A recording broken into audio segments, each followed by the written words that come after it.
Many ancient cultures believed east to be the direction of new life. Several temples and monuments were built to face the rising sun. Jewish tradition also revered the cardinal direction.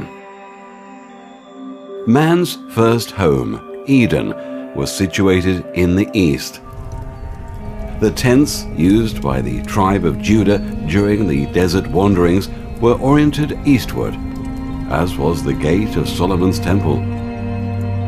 The Psalms tell of God's powerful voice coming from the east, and in a vision, the priest and prophet Ezekiel sees the holy temple filled with the presence of the Lord, which entered from an easterly direction. Then he led me to the gate facing east, and there was the glory of the God of Israel coming from the east. His voice was like the roar of many waters, and the earth shone with his glory. Ezekiel 43, 1 and 2.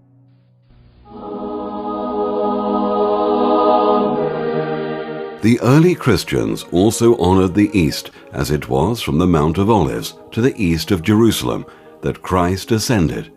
It is also from the east that Christ will return, and from where the angel of the Lord will come at the end time. Then I saw another angel come up from the east, holding the seal of the living God. Revelation 7, 2.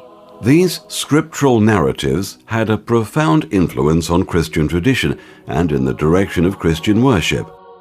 A rule in the Apostolic Constitutions, a 4th century ecclesial manual, dictated that churches be built facing east.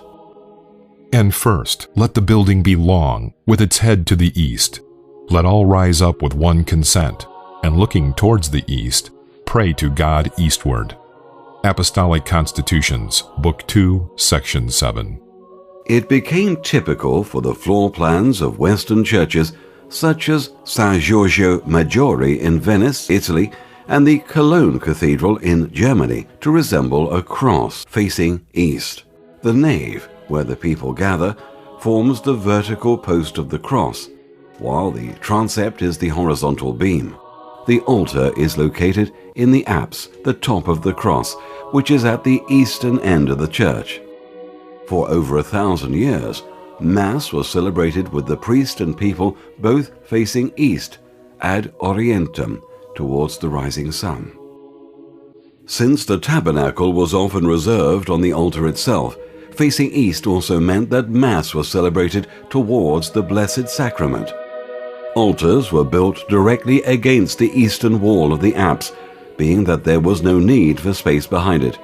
Intricate altarpieces, called reredos, were constructed typically of wood or stone and embellished with ornate sculptures and exquisite paintings.